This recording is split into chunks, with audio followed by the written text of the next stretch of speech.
Saudara-saudara yang kasih dalam Tuhan, kalau kita perhatikan di dalam kehidupan rumah tangga kita masing-masing, saudara, kita harus berani mengakui secara jujur bahwa peranan wanita adalah penting sekali, tetapi sesuatu hal yang amat sulit, saudara, yaitu bagaimana membuat rumah tangga ini bahagia. Karena apa? Karena saya sendiri mengakui sebagai seorang laki-laki, sukar sekali mengalahkan gengsi. Biasanya laki-laki itu tidak mau kalau dianggap lemah, ya dah? Selalu maunya menang. Saya di sini saja di antara perempuan segini banyaknya, saya merasakan ada sesuatu yang lain. Lainnya itu apa? Ada roh penolakan. Sampai saya begini, Tuhan, jiwaku kok rasanya ada gengsiku harus dinaikkan, kok aneh sih Tuhan, saya bilang. Lalu Tuhan mengatakan, justru ini wanita-wanita di sini ini semuanya ini ngalami itu. Dia membawa sesuatu suasana di mana setiap kali dia bicara, maka suaminya gengsinya naik. Loh, kok aneh, saya bilang. Kenapa? Karena wanita-wanita ini, dia selalu dari kecil sudah diberitahukan, dididik, bahkan diberikan suatu image di dalam hatinya orang timur ini, bahwa engkau orang lemah. Perempuan ini lemah. Sehingga di dalam diri perempuan ini timbul sesuatu yang tidak dirasakan, tetapi justru itu suatu pemberontakan. Tidak mau menunjukkan dirinya mampu, mau menunjukkan dirinya dia sanggup. Ini loh saudara. Loh ini jujur saja, saudara sadar tidak sadar, punya enggak itu? Ya dah? Padahal sebetulnya itu adalah satu jerat. Sebab di mana engkau didorong oleh satu keadaan, keinginan, kemauan, mau menunjukkan dirimu bahwa engkau mampu, justru itu suamimu menjadi gengsi. Karena dia tak pernah mau kalah, betul enggak? Kelihatannya suami ngalah, tapi dalam hatinya selalu tidak ngalah. Contohnya ibu tadi saksi.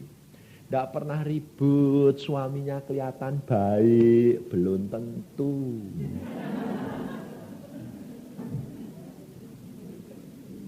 Tahu-tahu punya simpenan, ya dah?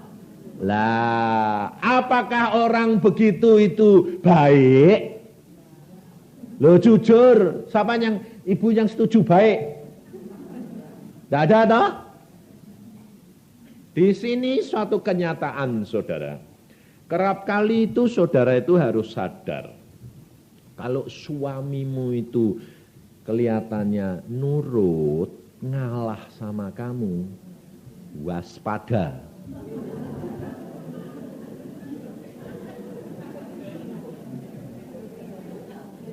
Sebab kalau nurut kelihatan baik, sebabnya apa? Supaya perbuatannya tidak diketahui dan dicurigai. Ibu-ibu lebih seneng kelihatannya, suamiku baik ke. Di belakangnya tutuk. Sebabnya ini saya alami sendiri. Saya ini orangnya keras hati. Keras, kasar, dan saya diktator. Ibu-ibu lihat model saya bisa enggak lembut? Enggak bisa toh? Orang punya tamang kayak begini, enggak bisa. Saya orangnya keras hati. Istri saya selalu ngomong gini, "Mbok kamu itu seperti itu toh." Nah, lihat teman saya itu suaminya itu lembut, baik. Kalau masuk mobil pintunya dibukain.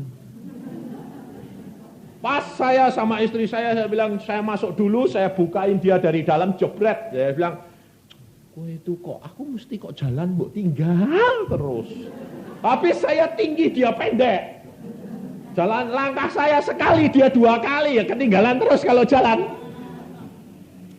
Tapi sekarang enggak pernah. Dulu enggak pernah saya bisa jalan bersama. Karena apa? Saya jalannya cepat. Dan selalu maunya dia harus ikut saya sampai kecincalan kadang-kadang. Tapi sekarang saya kalau jalan terpaksa saya rangkul. Sebabnya apa? Kalau dirangkul kan saya enggak bisa cepat. Sebabnya dia pelan dong, ya sudah. Kenapa hal itu bisa terjadi? Hanya diubah watak dan perangai oleh kuasa yang lain. Tanpa kuasa yang lain, saudara, tidak bisa diubah. Pendidikan tidak mempunyai kemampuan untuk mengubah. Hanya 25%. Saya juga seorang sarjana, tapi tidak merubah.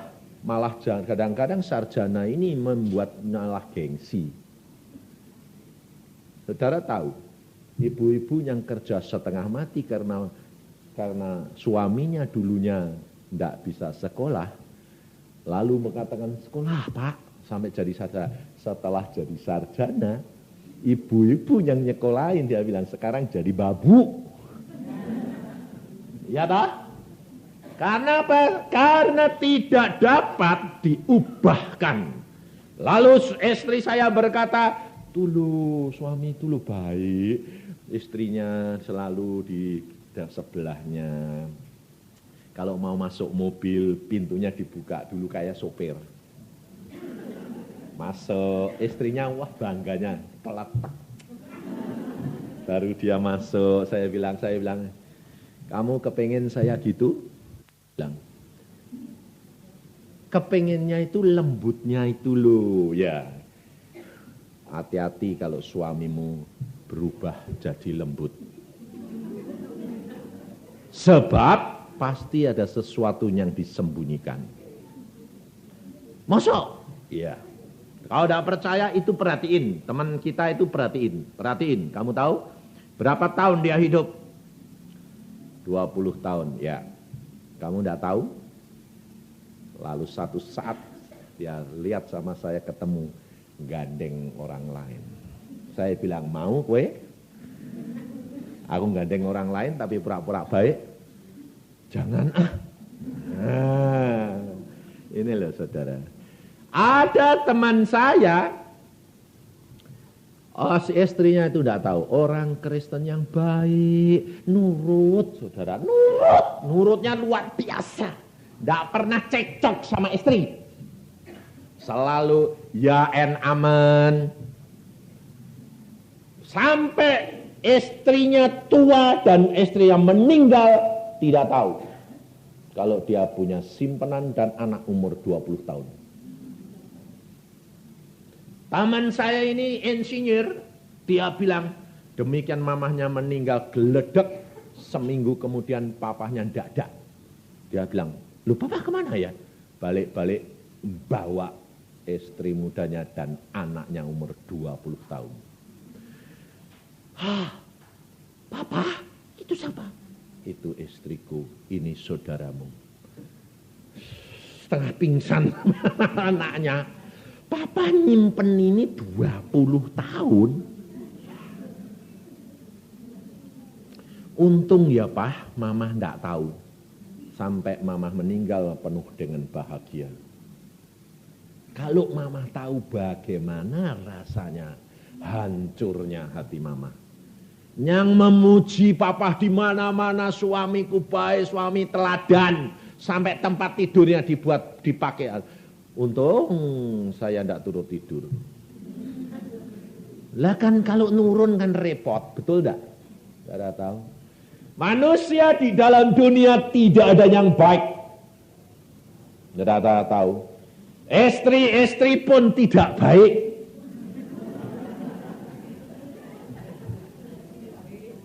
Dia bilang, protes dia, baik menurut Anda. Yang dinamakan baik apabila sudah diubahkan di dalam Yesus Kristus. Sebab ini saya alami. Tidak ada seorang pun yang dapat mengubah saya. Istri saya tidak dapat mengubah. Pada waktu saya kawin sama dia setelah pacaran 13 tahun, dia hanya berdoa.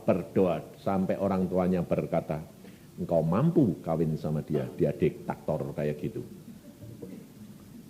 Istri saya berkata, aku terus terang secara manusiawi aku tidak akan bisa sanggup hidup sama dia. Kerasnya luar biasa. Punya kehendak sedikit ditentang, out. Bayangin saya dulu. Tapi kenapa setelah kawin 6 bulan, Yesus ubah langsung.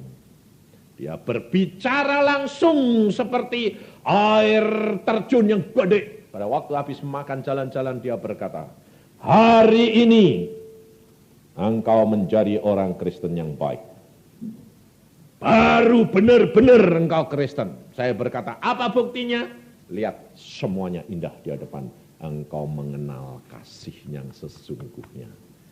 Sejak itu saudara tahu, berubah 100%. Lihat istri saya, bisa mengasihi luar biasa.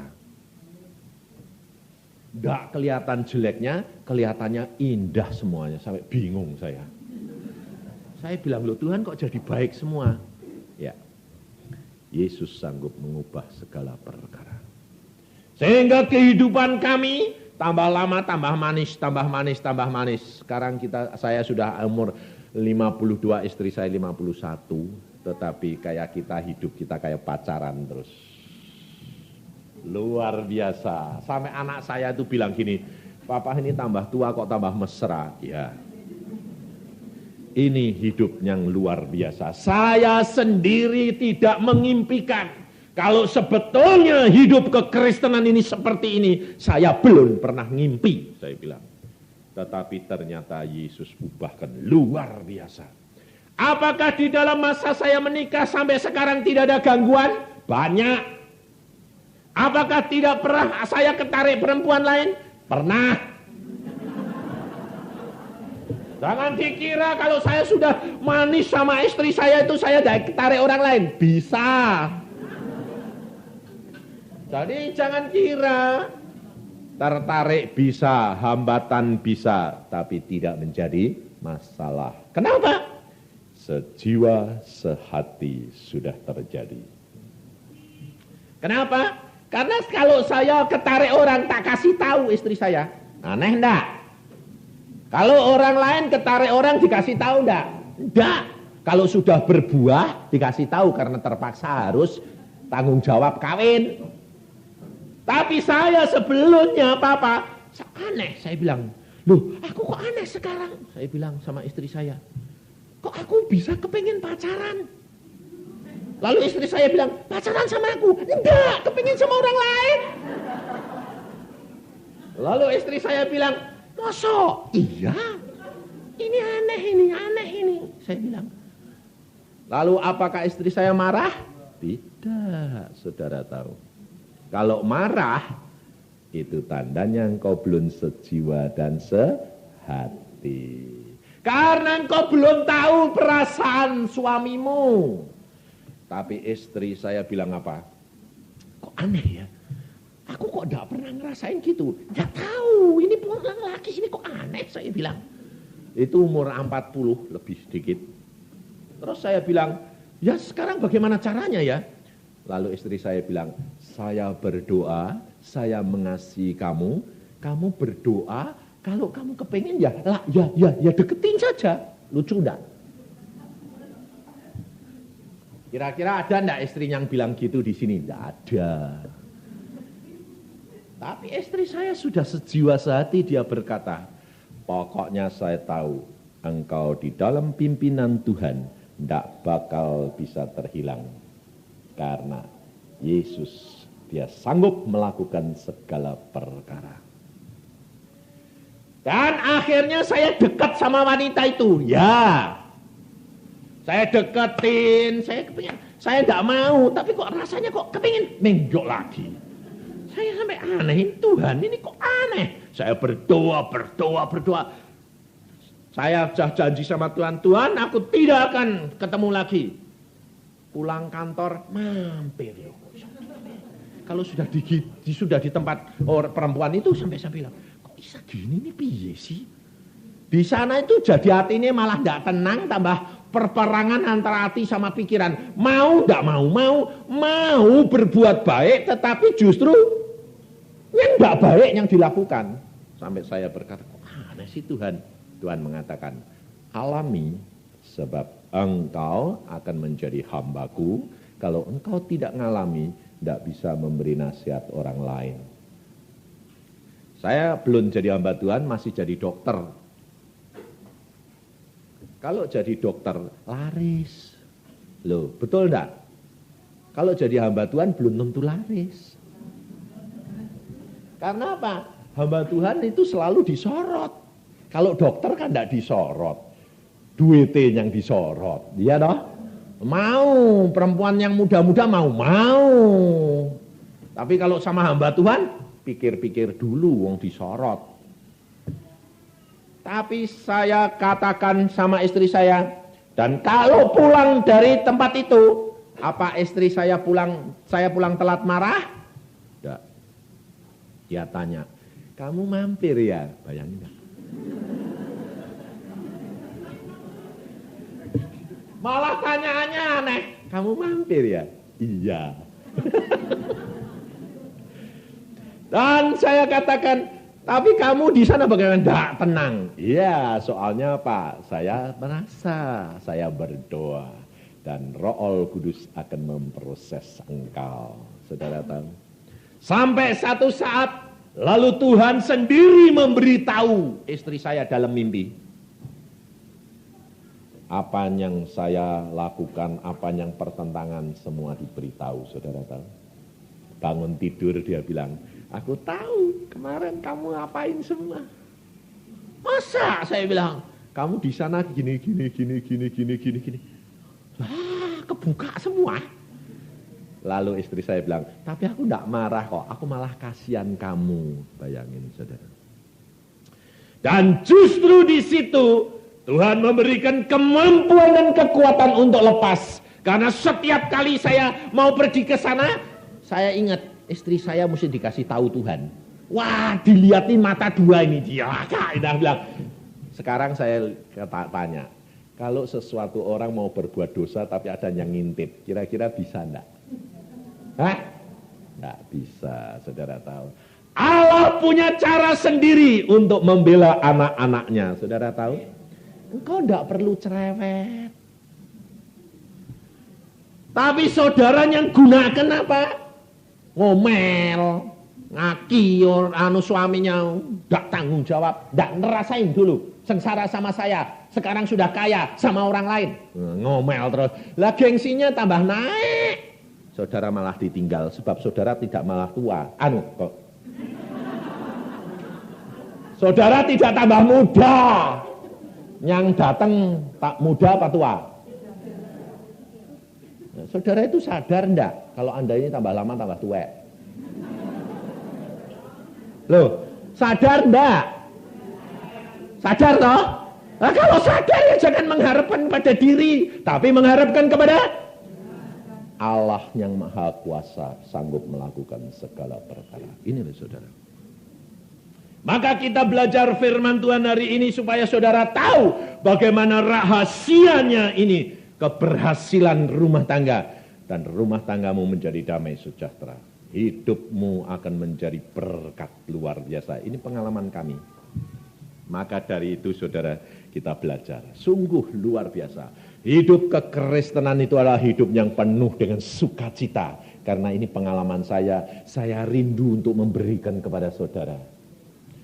Makanya saya mau, dan saya sampai satu saat bilang begini, aku ini nanti kalau sudah tua saya mau buka biro perkawinan kok, saya bilang. Supaya membimbing setiap keluarga demi keluarga menuju kepada kebahagiaan. Kita belajar firman Tuhan di dalam Kisah Rasul 16. Kisah Rasul 16 ayat yang ke-13, 14, dan 15. Di sini ada satu rahasia, saudara. Saudara nanti belajar bagaimana saudara ini sebetulnya sudah dipilih menjadi manusia-manusia perempuan yang punya fungsi yang luar biasa. Kisah Rasul 16. Kisah Rasul 16. Ayat yang ke-13, 14, dan 15. Demikian bunyinya. Pada hari Sabat, kami keluar pintu gerbang kota. Kami menyusur, kami ini adalah Paulus dan Silas, di tepi sungai dan menemukan tempat sembayang Yahudi yang sudah kami duga ada di situ. Setelah duduk, kami berbicara kepada perempuan-perempuan yang ada berkumpul di situ. Seorang dari perempuan-perempuan itu yang bernama Lydia turut mendengarkan. Ia seorang penjual kain ungu dari kota Tiatira yang beribadah kepada Allah. Tuhan membuka hatinya sehingga ia memperhatikan apa yang dikatakan oleh Paulus. Sesudah ia dibaptis bersama-sama dengan seisi rumahnya, ia mengajak kami, katanya, jika kamu berpendapat bahwa aku sungguh-sungguh percaya kepada Tuhan, marilah menumpang di rumahku. Ia mendesak sampai kami menerimanya. Paulus pergi menginjil dan ketemu perempuan-perempuan ini. Salah satu perempuan ini adalah Lydia. Lydia ini penjual kain ungu. Dia pengusaha. Dia seorang pengusaha. Biasanya seorang pengusaha itu selalu berperan menjadi seorang pimpinan. Betul enggak? Lebih mudah seorang ibu rumah tangga memimpin atau seorang pengusaha, perempuan yang mengusaha, yang memimpin. Lebih mudah seorang pengusaha toh. Karena apa? Seorang pengusaha itu jalan pikirannya dia yang mengelola semuanya. Makanya seperti Ibu Evi tadi, dia saksi bagaimana? Susah untuk tunduk sama suami. Kenapa? Semuanya sukses dia. Suaminya cuma ngekor. Padahal kalau engkau tidak tunduk, berkat satu saat dipotong oleh Tuhan. Karena apa? Karena engkau tidak melakukan firman. Maka dari itu saudara, kita belajar dari Lydia ini. Lydia ini adalah seorang pengusaha. Dia penjual kain ungu. Kalau saudara perhatikan penjual kain ungu. Kain ungu itu pakaian siapa? Raja.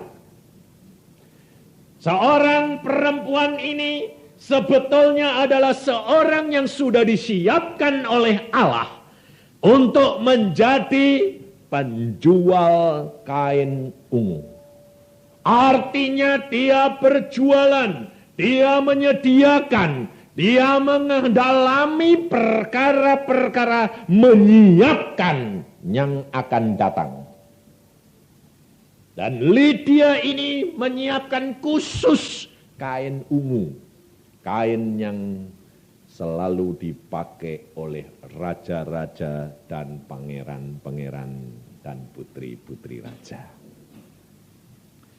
Allah mempunyai rencana di dalam kehidupan saudara perempuan-perempuan. Karena apa? Karena Allah sudah mengatakan bahwa kita sekarang ini sedang disiapkan untuk hari perkawinan dengan Yesus Kristus nanti. Dan saudara perempuan yang pegang peranan, engkau yang disiapkan untuk menyiapkan pakaian raja-raja dan pangeran-pangeran dan putri-putri.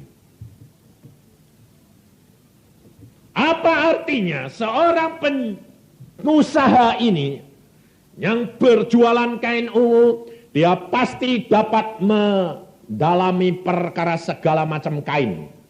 Dia mempunyai perencanaan, bahkan seorang yang punya berjual kain untuk kemanten, dia pasti dapat merancang gaun kemanten, betul enggak?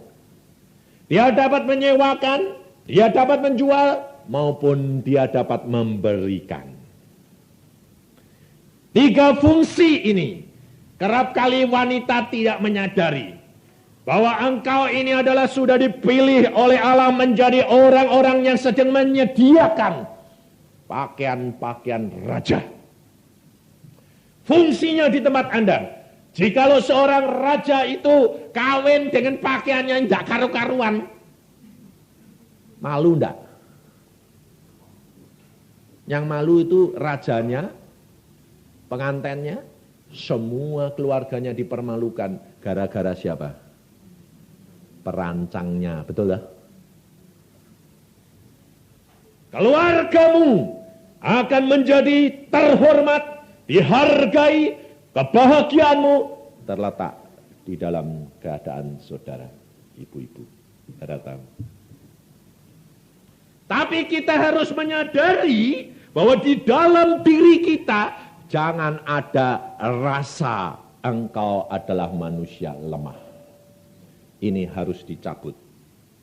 Sebab itu adalah rencana setan supaya hidup rumah tanggamu tidak bahagia.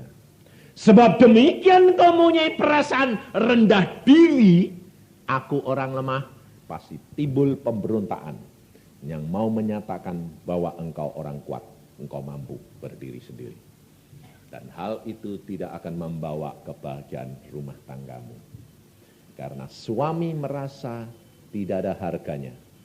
Dan dia akan berulah gengsi. Dan engkau akan menderita akibat dan anak-anakmu. Kita harus sadar, kita harus tahu di mana engkau ditempatkan. Kerap kali saudara tahu, coba perhatiin, setiap kali istri mau merancangkan sesuatu yang di luar daripada suami, mesti gengsi suaminya muncul. Entah ditentang, entah melakukannya bantunya separuh hati, mesti ada toh. Karena apa? Karena saudara tidak bijaksana. Karena saudara kerap kali merasa apa? Suamiku sudah anak Tuhan, tidak perlu didoakan. Itu saudara salah. Saya sendiri kerap kali ngalami. Kenapa? Istri saya orangnya lembut. Dulu dia tidak pernah berani apa-apa. Sekarang karena dia tahu aku hamba Tuhan, sudah diubah Tuhan. Kalau punya apa-apa tinggal ngomong, "Pak, anterin ya. Pak, mau ini?" Saya bilang, "Kapan kamu mulai berubah, mulai jadi kepala?" Loh, enggak gitu, maksudku sih enggak gitu. Papa kan sekarang sudah baik toh. Sudah baik, justru harus kamu rendah hati. Dan papa siap untuk melayani, tetapi dengan kesungguhan hati, bukan dengan setengah hati. Inilah saudara. Saudara harus sadar, kalau tambah baik, tambah dekat Tuhan. Malah baik, malah dikacungin. Nggak didoakan lagi, waktu jelek didoain terus siang malam, betul enggak? Suami kalau melancong, ibu tadi saksi toh, suaminya kabur, malah sembayangnya banyak enggak? Waktu baik-baik terus sembayang banyak enggak? KTP. Makanya dibiarkan Tuhan supaya ada masalah, supaya sembayangnya banyak. Saudara tahu, ini kerugian orang Kristen. Anak-anak saya sampai karena sudah sehati sepikir, di belakang istri saya itu sudah main mata sama saya. Karena sudah tahu, mama mesti punya maksud ini. Sebab apa? Omongannya itu sudah lembut, bilang. Sekarang, wah, model segala ini kok macam-macam, kok bagus-bagus ya Pak. Lalu saya sudah terasa, wah ada apa-apa ini. Ini pulang loh, pulang dari Jakarta itu sudah ngomong-ngomong gitu. Saya sudah bilang gini, apa yang bagus itu apa? Anu kok Pak, itu tapi kok mahal ya. Aku mau warisan Nah. Jadi dia merendah dulu supaya suaminya yang digerakin Tuhan yang nyodorin. Tapi kalau saudara ndak nyodorin dulu, suaminya suruh ngeluarin koceke, ndak bakal dikeluarin, maki-maki kamu. Sebab seorang suami selalu ingin dia yang menetapkan, betul ndak? Saudara itu penolong. Penolong itu adalah Anda memberikan pengarahan. Saran-saran, pengarahan. Yang menetapkan, suami. Saudara ndak. Sudah ditetapkan, tok, suami bayar. Lah, diketok kepalamu nanti. Malah ndak didapat, malah jengkel. Ini saudara salah. Alkitab mengajar. Lydia ini menyiapkan kain ungu. Dia menyarankan, dia merencanakan, dia merancang, tapi dia menyarankan pilihannya adalah yang make, yang beli, betul tak? Saudara, perempuan ditetapkan oleh Allah sebagai penolong, engkau menyarankan, yang menetapkan suami. Tapi belajar rendah hati, lemah lembut, dan cerdik seperti Yesus. Yesus guru dan Tuhan, dia mau mencuci kaki murid-muridnya. Loh, apakah dia waktu mencuci kaki murid-muridnya malah dihina atau malah dihargai? Malah dihargai, saudara tahu. Kalau engkau rendah hati kepada suamimu, engkau tidak bakal malah diinjak-injak, tapi malah dihargai, saudara tahu. Tapi gengsimu mumpul. Karena apa? Aku mau menunjukkan tanpa engkau aku bisa. Loh, saudara coba perhatiin. Istri-istri ini saya sampai heran.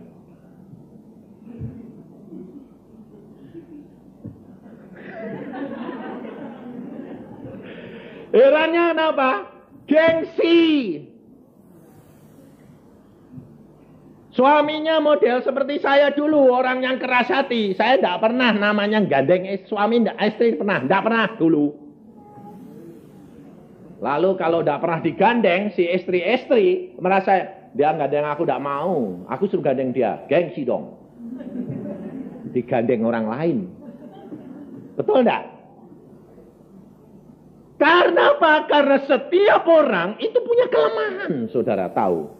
Lebih-lebih orang timur, lebih-lebih orang yang laki-laki yang dididik. Perempuan pokoknya uang cukup. Itu zaman dulu itu perempuan itu tidak ada harganya, saudara tahu. Selalu cuma dikatakan apa? Sebagai alat pelengkap. Makanya perempuan zaman dulu itu istrinya Raja Daud itu 300. Raja Soleman 1000. Daud itu bapaknya 300, anaknya tidak mau kalah 1000. Nah saudara bisa bayangin, sekarang di sini paling-paling berapa toh? Hah? Berapa? Ini ada 100 lebih ya? Kira-kira berapa ini? 200-an ya? Ini semua seumpamanya istrinya Daud, bayangin. Kumpul model-model macam-macam, modelnya aneh-aneh, antik-antik, ada yang tua, ada yang muda. Kira-kira bisa akur enggak? Bisa, saudara tahu. Saudara tahu. Harga diri saudara sekarang naiknya seberapa? 1000 kali. Sekarang Yesus berkata, seorang suami 1 istri. Hargamu naik berapa kali? 1000 kali. Tahu nggak punya harga kamu sekarang? Kalau sudah tahu punya harga, pasang harga lebih tinggi, kurang ajar ini.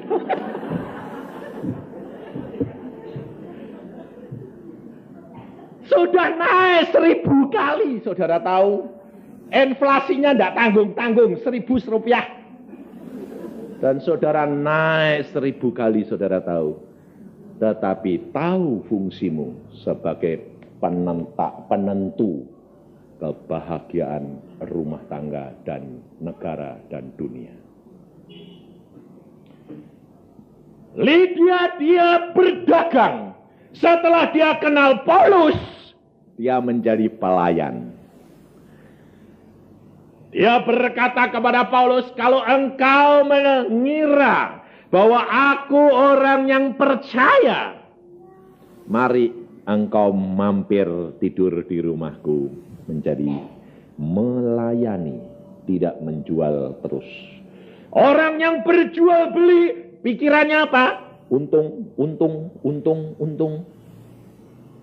Tapi orang yang melayani menyenangkan tamunya. Betul tidak? Kekristenan, Yesus berkata, aku memberi contoh kepadamu melayani. Siapa yang hendak menjadi besar, dia harus melayani. Kalau engkau mau ditinggikan, kau harus melayani. Tidak tahu. Ini pengalaman saya dan istri. Dia melayani. Sekarang saya cintanya sama dia luar biasa. Saya tinggikan dia. Saya hargai dia. Kalau saya mau menyakiti hati dia, saya tidak sampai hati. Kenapa? Saya pada waktu ketarik seorang perempuan yang lain, apa yang ada di dalam pikiran saya? Dia akan menderita. Padahal dia sangat mengasihi saya. Dan karena pertimbangan itu, ambil putusan, tidak, aku tetap milik dia. Saudara tahu, hanya karena kasih itu yang akan mempengaruhi kita. Tanpa kasih, kita tidak akan dapat memenangkan sesuatu, saudara tahu. Tetapi Yesus sudah mengajar kepada kita, layani dengan motivasi yang bersih. Mendahulukan Yesus, minta hikmat dan marifat dari dia untuk dapat mengerti hati suami, anak-anak, mertua. Engkau akan melihat kebesaran Allah dinyatakan di dalam engkau. Semua orang akan mengasihi. Karena apa? Janji Yesus. Kalau jalan seseorang memperkenankan hati Allah, musuh-musuhmu didamaikan kepadamu. Tidak ada musuh. Tapi ternyata di sini mantu-mantu banyak punya musuh. Sama siapa? Mertua. Hah? Biasa.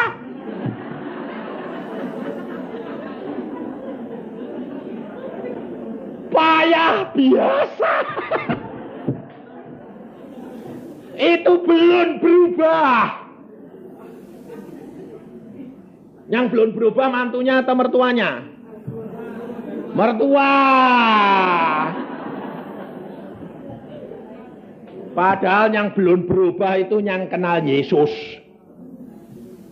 Yang kenal Yesus harus berubah. Dan dia menjadi berkat untuk sesama manusia. Saudara tahu?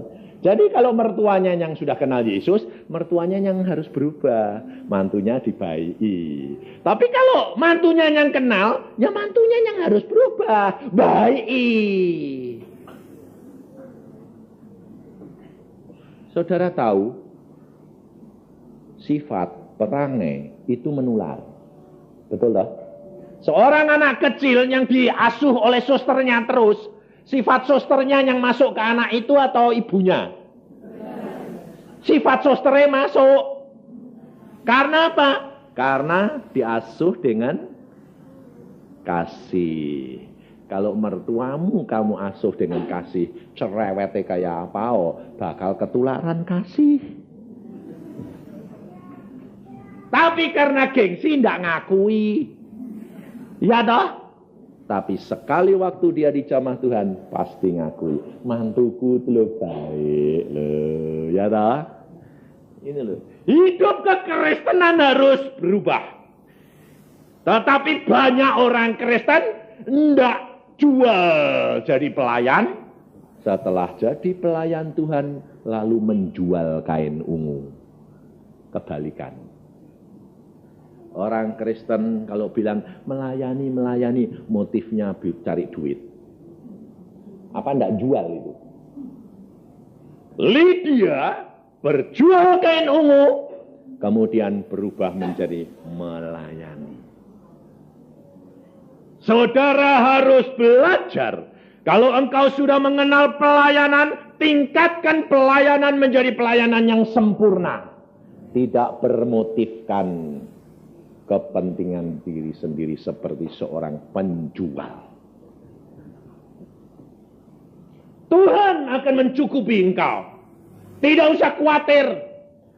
Sebab Yesus sudah berkata, kalau engkau menjadi pekerja untuk aku sanggup memberikan engkau.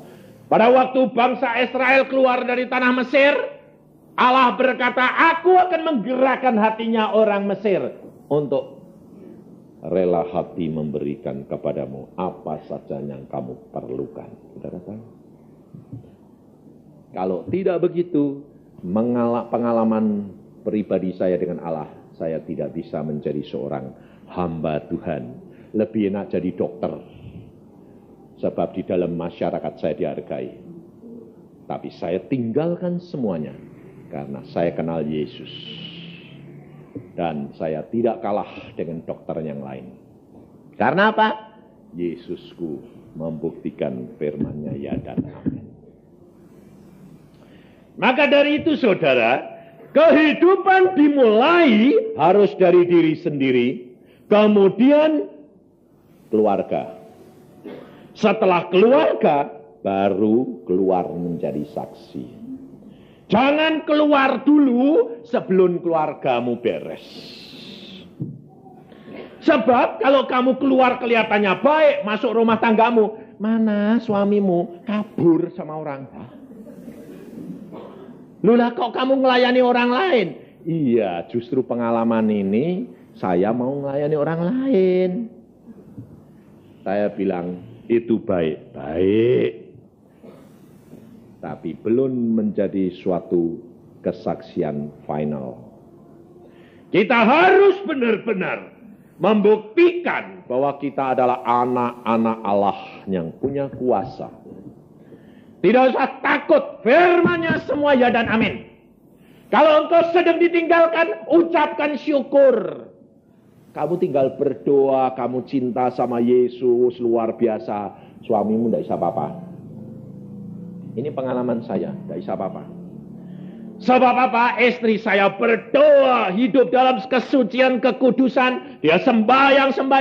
Setiap saya kemana-mana, saya seperti diawasi saat pasang mata. Saudara tahu. Tidak bisa berbuat. Di Irian Barat saya ditinggal, saya dinas sendiri 6 bulan. Istri saya di Jepara. Ada seorang wanita Hong Kong ganggu saya. Bayangin, saya diganggu. Cabut gigi, malam-malam datang. Tidak kurang ajar. Wah, ini pendarahan, dokter. Saya lihat tidak ada darahnya.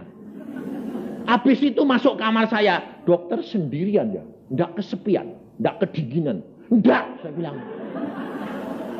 Bayangin saudara, kucing sudah tidak makan 6 bulan dikasih gereh. Wah, saya bilang.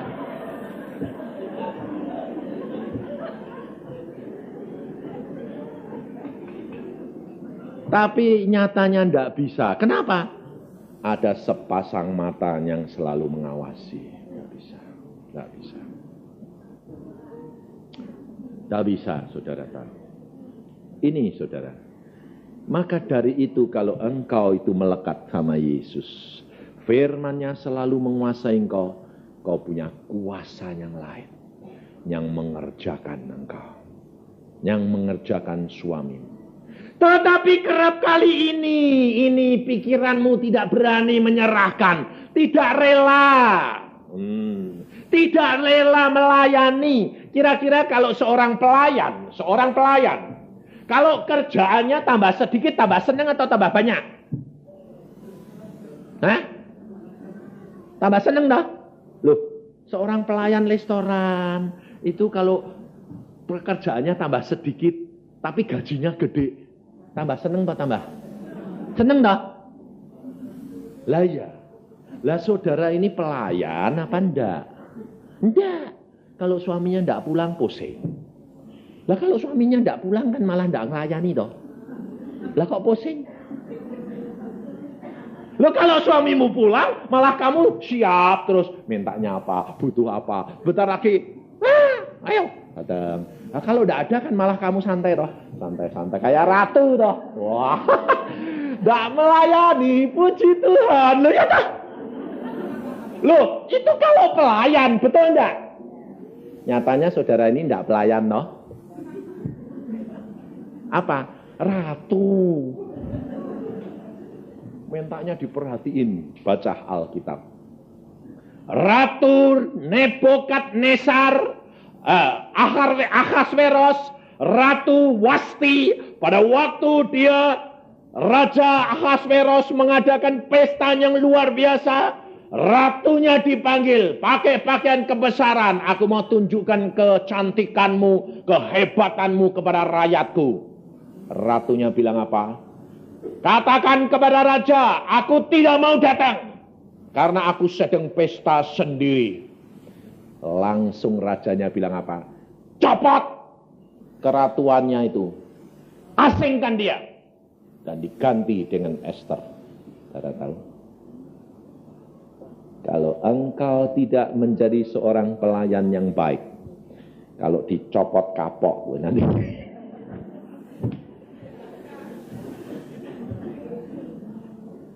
Ngerti enggak?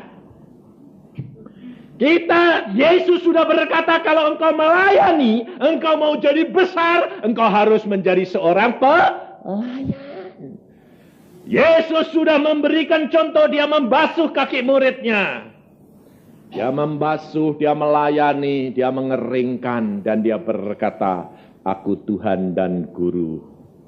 Tetapi aku melakukan ini supaya mengajar kamu. Saya akan bacakan di dalam Yohanes 13. Ayat 12. Sesudah ia membasuh kaki mereka, ia mengenakan pakaiannya dan kembali ke tempatnya. Lalu ia berkata kepada mereka, mengertikah kamu apa yang telah kuperbuat kepadamu? Kamu menyebut aku guru dan Tuhan, dan kata-katamu itu tepat, sebab memang akulah guru dan Tuhan. Jadi jikalau aku membasuh kakimu, aku adalah Tuhan dan gurumu, maka kamu pun wajib membasuh kakimu. Sebab aku telah memberikan suatu teladan kepada kamu, supaya kamu juga berbuat sama seperti yang telah kuperbuat kepadamu. Kalau engkau mau dihargai, kalau engkau mau dijunjung tinggi, firman Allah sudah berkata, layani. Jangan gengsi. Suamimu tidak mau, rayu terus, mesti kena. Nah, ini pengalaman saya. Saya ini jatuh cinta tambah dalam karena apa? Istri saya mau rendah hati. Saudara tahu, istri saya itu punya sifat yang aneh. Kalau omong sama orang, tidak liati dia, tidak mau dia. Lah saya kadang-kadang sudah capek madep dia, saya madep ke sana. Atau madep ke atas, saya lele-lele dia ngomong. Saudara tahu apa yang dilakukan? Kalau dia ngomong mau cerita sesuatu. Saya ditarik, muka saya ditarik. Lalu dia bilang, madep saya dong. Aku ngomong kok tidak diperhatiin. Tak perhatiin. Mau ngadep. Sanging saya jengkel, ambung si sana. Lalu dia seneng. Senengnya apa? Lu kamu ini kok aneh. Ya, tak gitu. Yesus berkata apa? hidup di dalam Kristus ada kasih mesra.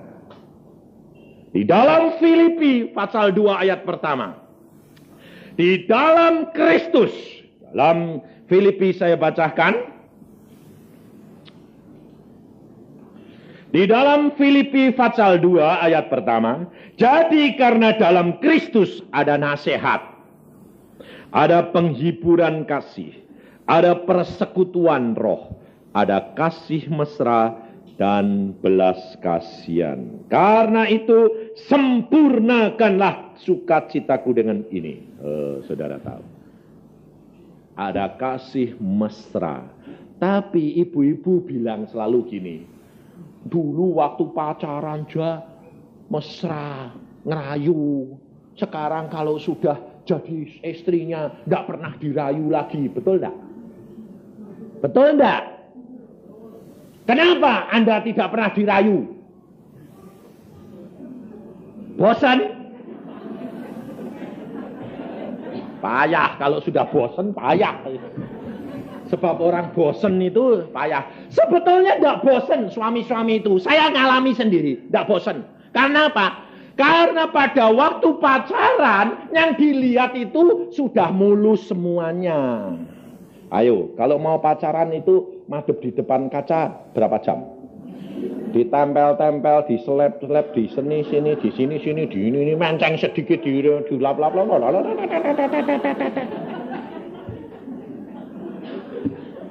Sehingga pacarnya datang sudah mulus. Tidak seneng pacare. Seneng, ngerayu. Iya, karena apa? Mulus terus kok. Sudah kawin jebret, wadul-wadul ini mongkok semua. Bangun tidur ini mongkok. Karena habis hairspray-nya belum dianu. Wah! Bangun tidur lihat. Lu kok gini?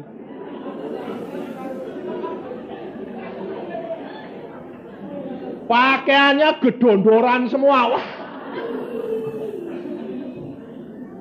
Ternyata kalau pergi ke belakang nyeret sandal, srek. Waktu dia ketemu sama pacar, mulus semuanya. Lah ya terang kekabelan. Lah setelah menikah ndak malah kabelan, malah lu kok tambah jelek, bukan bosen, mutunya turun.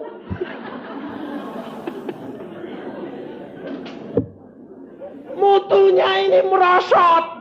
Jadi nggak bosen sebetulnya. Nggak, saya yakin nggak ada suami yang bosen. Mutu nih merosot. Tapi kenapa istri saya kok mutunya tambah tinggi? Itu masalahnya. Matanya diganti mata Yesus kasih. Yang jelek tidak kelihatan, yang bagus kelihatan. Sebab dulu waktu belum kawin, saya tidak bisa lihat seluruh tubuhnya. Ditutup-tutupi. Sudah kawin, kelihatan. Nah, mutunya naik.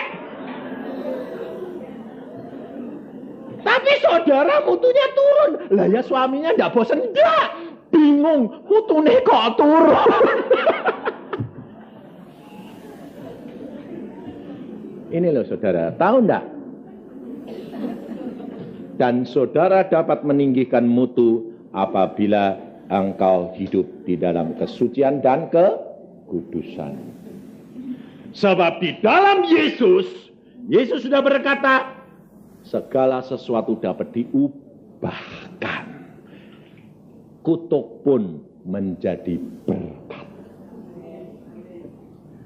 Yang jelek menjadi bagus. Karena di dalam Yesus. Saudara tahu, istri saya itu punya kulit adalah lemah luar biasa. Kalau kena gigit, rusak.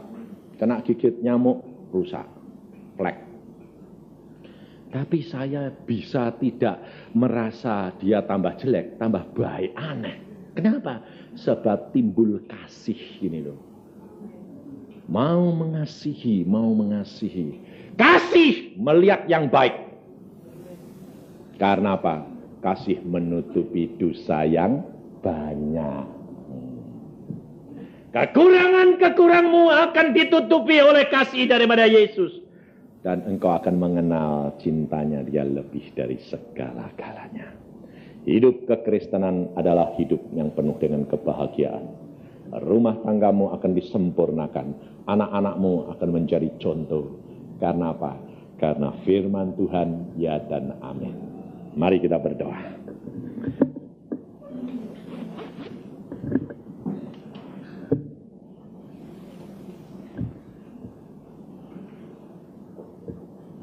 Tuhan, firman-Mu sudah hamba sampaikan. Sadarkan anak-anak-Mu di tempat ini Tuhan. Barang siapa merindukan untuk dapat menjadi seperti Lydia untuk menyiapkan dirinya menjadi seorang pelayan. Hamba-Mu mohon kuasa dan wibawa daripada-Mu menguasai mereka. Sehingga sungguh-sungguh rumah tangga ini diubahkan dari hari ke hari. Menjadi suatu yang manis dan harmonis karena kasih dan kuasa Allah kepada kita. Oh Yesus, Kau tahu hati-hati yang hancur. Kau tahu kesalahan demi kesalahan yang sudah dilakukan yang lalu. Ampuni Tuhan. Untung kami mempunyai Tuhan yang ajaib, yang tidak melihat apa yang sudah dilakukan asalkan mereka bertobat. Maka dari itu saudara, sadari, akui di hadapan Tuhan kesalahanmu yang lalu. Dan Yesus sudah menghapuskan semua untuk engkau dan saya.